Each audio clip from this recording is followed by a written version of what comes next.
आपण डाव मालिकेच्या पुढील काही येणाऱ्या भागांचे अपडेट जाणून घेऊया आपल्या आजच्या या व्हिडिओमध्ये। चला तर मग प्रेक्षकांनो सुरुवात करूया आपल्या आजच्या व्हिडिओला। तर आपण आता इथे पाहणार आहोत की कशा पद्धतीने आता मनस्विनी ही खऱ्या तेजस्विनीपर्यंत पोहोचणार आणि आता खूप मोठी गडबड होणार। आता नेमकं कसं आणि काय काय घडतं या सर्व गोष्टींचे अपडेट आपल्या या व्हिडिओमध्ये अगदी सविस्तर पाहूया।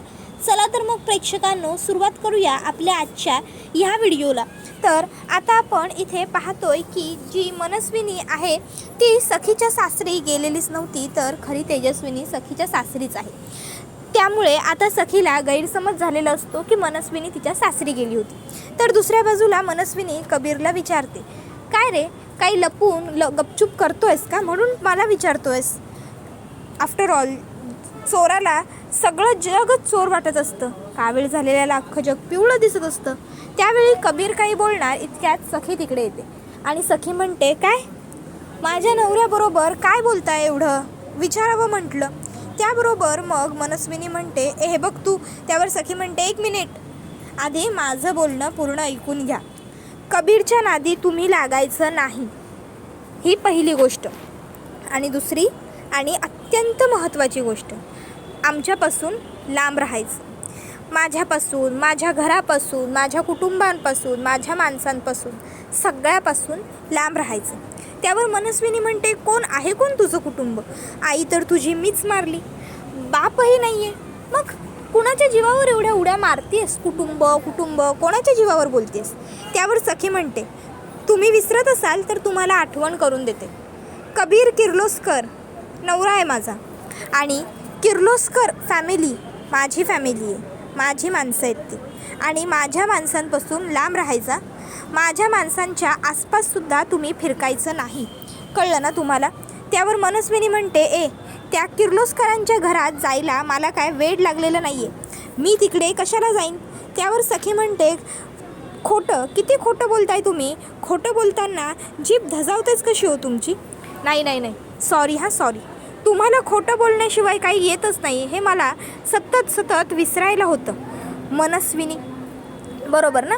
त्यावर लगेचच आता मनस्विनी म्हणते, अगं मी का खोटं बोलेन, मी तुझ्या सासरी गेलेच नव्हते, कळतच नाही आहे का तुला? मला काय गरज आहे किर्लोस्करांच्या बंगल्यावर जाण्याची? मला काय गरज आहे स्वतःचा अपमान करून घ्यायला जायची? माझ्याकडे त्या किर्लोस्कर निवासला जाण्यापेक्षा आहे ना खूप काही महत्त्वाची कामं आहेत, मी माझी महत्त्वाची कामं करत राहीन, मला तिकडे जायची काहीही हौस आलेली नाही आहे, समजलं ना?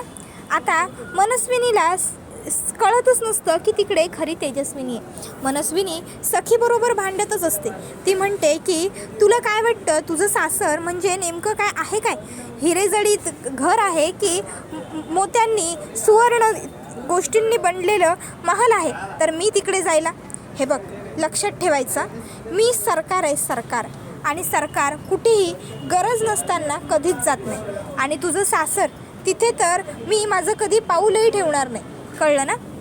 सखी आत्ता तिला म्हणत असते, मग काल मी तुम्हाला माझ्या डोळ्यांनी बघितलं ते काय उगीच का?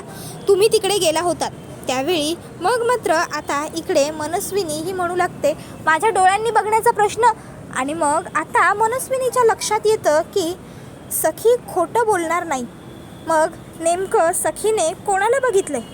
खरोखर कबीरने दिलेल्या फोटोमधली जी मनस्विनी आहे ती या लोकांना तेजस्विनी आहे खरीखुरी, ती या लोकांना सापडली तर नाही आहे ना? कबीरकडे खरोखर खरी मनस्विनी नाही, काहीही झालं तरी असं व्हायला नको आहे। तर दुसऱ्या बाजूला इकडे कबीर याला मात्र ह्या गोष्टींची पुसटशीसुद्धा कल्पना नसते। आता सकाळ कबीर किर्लोस्कर बंगल्यावरून कामाला जायला निघालेला असतो। आता तो कामाला जायला निघालेला असतानाच सखी त्याच्याकडे येते आणि सखी त्याच्याबरोबर मजाक करू लागते, मस्ती करू लागते। आता मस्ती सुरू असताना कबीर पटकन त्यांच्या बाल्कनीत जातो। आता बाल्कनीत तो जातो आणि त्यावेळी त्याला वरतून मनस्विनीची गाडी त्यांच्या बंगल्याच्या आवारात शिरताना दिसते। आता मनस्विनीची गाडी बघता क्षणी कबीर विचार करतो, नक्कीच काहीतरी गडबड आहे। मनस्विनी बंगल्यात येते, नाही, खरं तेजस्विनीला लवकर लपवलं पाहिजे, काहीतरी केलं पाहिजे। मग कबीर पटकन खाली येतो आणि खऱ्या तेजस्विनीला कपाटात लपवतो. तोपर्यंत खोटारडी तेजस्विनी आलेली असते. आता ती खोटी म्हणत असते, कुठे लपवलंय कुठे ते तेजस्विनीला? कबीर समोर ये. कबीर. त्याबरोबर अर्पिता आणि आता आजी समोर येतात. त्याबरोबर लगेचच आता मनस्विनी म्हणते, हे बघा, मला तुम्हा दोघींबरोबर माझा अमूल्य वेळ वाया घालवण्यात अजिबात इच्छा नाही आहे. माझ्यासमोर कबीरला बोलवा. कबीर. त्याबरोबर कबीर तिकडे येतो आणि एकदम चिलमध्ये विचारतो, काय तमाशा लावलाय का इथे तुम्ही? तुम्हाला काय वाटतं, हे काय तुमचं पब किंवा दारूचा गुत्ता आहे का? विसरत असाल तर आठवण करून देतो, हे कबीर किर्लोस्करचं घर आहे, किर्लोस्कर निवास. इथे हा असा आवाज वाढवून कोणीही बोलत नाही, त्यामुळे तुम्हीसुद्धा बोलायचं नाही. मुळात तुम्हाला घरात येण्याची परवानगी दिलीच कुणी? वॉचमनना काही कळत नाही का? कोणालाही परमिशन देतातच कसे हे आतमध्ये येण्यासाठी? वॉचमन. त्याबरोबर वॉचमन तिकडे येतो. मग कबीर मुद्दामून मनस्विनीचा अपमान करण्यासाठी बोलतो, उद्या दरवाजात कुत्रा आला तर तू कुत्र्यालाही आत सोडशील का? त्यावर तो म्हणतो की सॉरी बॉस. त्यावर मग मनस्विनी ही भडकते. मनस्विनी म्हणत असते, त्याच्याशी काय बोलतोयस? माझ्याशी बोल ना. आणि कुत्रा कोणाला म्हणतोयस? आधी स्वतःची लायकी काय आहे ना ते ओळख आणि मग माझ्याशी बोल, समजलं ना? आणि मला माहिती आहे तू खऱ्या तेजस्विनीला इथे लपवून ठेवलेला आहेस. मी म्हणूनच इथे आली आहे. चल, हे बघ, माझा वेळ अजिबात वाया घालवू नकोस. कुठे आहे ती खरी तेजस्विनी? सांग मला लवकर. मला आत्ताच्या आत्ता ती ताब्यात हवी. चल दे लवकर, तिला माझ्या ताब्यात दे. कुठे आहे ती खरी तेजस्विनी? बोल. तेजस्विनी कुठे आहेस? हिम्मत असेल तर बाहेर ये. हिम्मत असेल तर माझ्या समोर येऊन माझा मुकाबला करून दाखव. हिम्मत असेल तर माझा सामना कर. असं सगळं मनस्विनी ओरडत असते.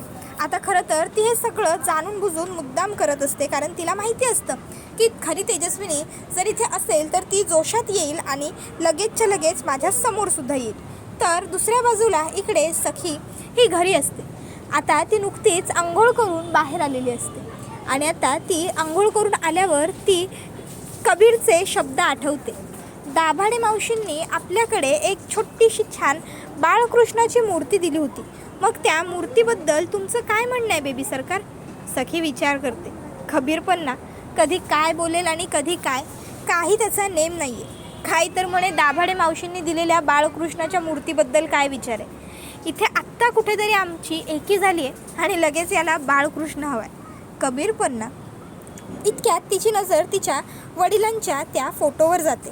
मग ती तो फोटो हातात घेत म्हणते, बाबा, खरंच माझं लग्न खूप चांगल्या मुलाशी झालं आणि लकीली तो मुलगा तुम्हीच निवडलेला होता माझ्यासाठी. खरंच तुम्ही किती दूरवरचा विचार करून ठेवला होता. कबीर खरंच खूप चांगला आहे. हा मला ओळखायला वेळ लागला त्याला, पण आता मी त्याला एकदम अचूक ओळखलं आहे बाबा. आता मी आणि कबीर आम्ही आयुष्यभर एकमेकांची सोबत करू, एकमेकांच्या सुखदुःखात कायम एकत्र राहू. मुळात आता आमचं सुख, आमचं दुःख सगळं काही एकच तर आहे. आता आम्ही कायम एकत्र असू. प्रत्येक अडचणीत, प्रत्येक संकटात एकमेकांची सोबत करू बाबा आम्ही. खरंच बाबा, हे सगळं ना तुमच्यामुळे झालं. तुम्ही माझं लग्न कबीरबरोबर आधीच ठरवलं होतं ना. खरंच बाबा, काही गोष्टी ह्या नियतीच्या मनात असतात असं म्हटलं जातं, ते काही उगाच नाही. नियतीच्या मनात होतं आणि मुळात तुम्ही ठरवलं होतं ना, म्हणून हे सगळं घडलं. ते सुद्धा साईबाबांच्या कृपेमुळे. साईबाबांची कृपा झाली म्हणून मी त्या चाळीत तुमच्या आठवणीत जायला लागले. साईबाबांची कृपा म्हणून कबीरसुद्धा त्याच चाळीत राहायला लागला. साईबाबांची कृपा म्हणून माझ्या वाढदिवसाच्या दिवशीच आम्ही दोघंजणं एकमेकांच्या समोर आलो. खरंच तो दिवससुद्धा केवढा भारी होता. कबीरने माझा जीव वाचवला होता. जर त्या दिवशी कबीर पुढे आला नसता तर माझं काही खरं नव्हतं. तर खरोखर मनस्विनीची इच्छा अगदी सहज पूर्ण झाली असती. तिला सगळी प्रॉपर्टी सहज मिळवता आली असती, कारण मी जिवंतच उरले नसते. पण कबीरने मला वाचवलं. कबीरने आतापर्यंत प्रत्येक वेळी स्वतःचा जीव संकटात घालून स्वतःच्या आधी माझा विचार केला आहे. कबीरने आत्तापर्यंत प्रत्येक वेळी मला जपलंय, मला सांभाळलं। जेव्हा मला त्या विकीने किडनॅप केलं होतं तेव्हासुद्धा कबीरच माझ्या मदतीला धावून आला होता। सरकारने कबीरला माझ्या आयुष्यात आणलं होतं मला त्रास देण्यासाठी, पण खरं तर कबीरच माझ्या जीवनाचं सार बनून गेला। असो, नकळत का होईना पण सरकारच्या हातून काहीतरी चांगलं काम झालं। मला छळण्यासाठी माझ्या आयुष्यात आणलेली व्यक्तीच माझ्यावर इतकं प्रेम करू लागली की आता तीसुद्धा पश्चाताप करते। तर दुसऱ्या बाजूला कबीर म्हणतो, एक मिनिट, काय बोललात तुम्ही? खऱ्या तेजस्विनी कामतला माझ्या समोर आणा। म्हणजे तुम्ही खऱ्या तेजस्विनी कामत नाही आहात हे तुम्ही आता मान्य करताय। तर चला मग आता तुम्हीच स्वतःहून मान्य करताय की तुम्ही तेजस्विनी कामत नाही आहात म्हटल्यावर सगळं पुढचं काम सोपं होऊन गेलं नाही का? मग आता काय काळजी करायची गरज? आता बेबी सरकारांना त्यांची सगळी प्रॉपर्टी अगदी सहज मिळवता येईल, हो ना? मनस्विनी मावशी, एवढे दिवस तुम्हाला खोटी सरकार सिद्ध करण्यासाठी आम्ही किती प्रयत्न करत होतो, पण एवढे दिवस जे आम्हाला जमलं नाही ते तुम्ही पटकन सहज कबूल केलं। त्याबरोबर मग मनस्विनी लगेच म्हणू लागते, ए कबीर, माझ्याजवळ जास्त शहाणपणा करायचा नाही आहे।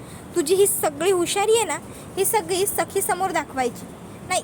ती होत असेल या तुझ्या हुशारीवर इम्प्रेस वगैरे, पण मी होणार नाही आहे। मला आत्ताच्या आत्ता त्या मनस्विनीला शोधायचं आहे। चल हो बाजूला। आणि मग तेजस्विनीला शोधण्यासाठी आता घरात पुढे सरसावते।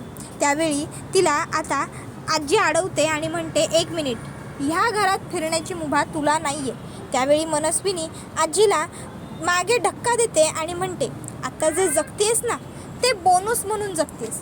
तुझं पृथ्वीवरचं जे जगण्याची वेळ आहे ती कधीच पूर्ण झाली। जर देव जगू देतोय तर जग ना, कशाला उगाच माझ्या हाताने मरून आणखीन एक पाप माझ्या डोक्यावर वाढवतेस? असू दे, जग। आधीच तुझ्या मुलाला मीच संपवलंय, आता तुला संपवून मला आणखीन पापी नाही व्हायचंय। जग जग म्हातारी, माझ्या रस्त्यात आडवी आलीस तर मरशील, त्यामुळे मागे सरळ। आणि मग मनस्विनी ही पुन्हा पुढे शोधायला सुरुवात करते। पण मनस्विनीची शोधाशोध होईपर्यंत आणि बाहेरची बडबड सुरू असेपर्यंत खरी तेजस्विनीने काय केलेलं असतं, तिने मागच्या बाजूने येऊन आता ती घरातून बाहेर जाऊन मागे परसावाच्या भागात बसलेली असते। आता मनस्विनी अख्खं घर शोधते पण ती परसावाच्या भागाकडे जातच नाही, त्यामुळे तिला खरी तेजस्विनी काही सापडत नाही। तर दुसऱ्या बाजूला इकडे सखी म्हणत असते, कबीरचं आसपास असणं हवंसं वाटतं। कबीर सोबत असला की सारं जग नकोसं होतं। कबीर सोबत असला की म्हणजे सगळं मिळाल्यासारखंच वाटतं। कबीर, खरंच तू माझ्या आयुष्यात ना खूप महत्त्वाचं आहेस।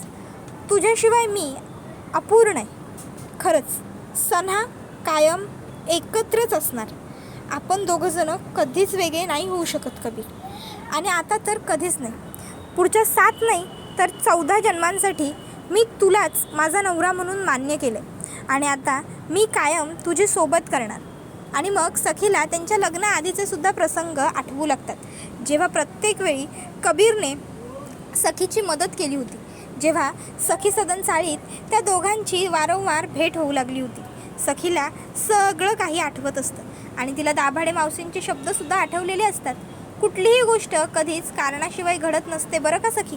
प्रत्येक गोष्टीला तिचं एक स्वातंत्र्य कारण असतं आणि ते आठवल्यामुळे सखी हसते आणि विचार करते, खरंच प्रत्येक गोष्टीला काहीतरी लॉजिक आणि काहीतरी कारण हे असतंच। कुठलीच गोष्ट लॉजिकशिवाय आणि गरजेशिवाय घडत नाही, हे अगदी खरंच खरं। त्यावेळी मग आता दुसऱ्या बाजूला सखी लाजत असते। काल रात्रीचे प्रसंगसुद्धा तिला आठवत असतात। कबीर आणि ती कसे दोघं एकत्र बसले होते, कसं कबीर तिच्या नजरेत हरवला होता, कसं ती कबीरच्या नजरेत हरवली होती, ते सगळं तिला आठवत असतं, दिसत असतं। त्याबरोबर हा व्हिडिओ इथेच संपतो।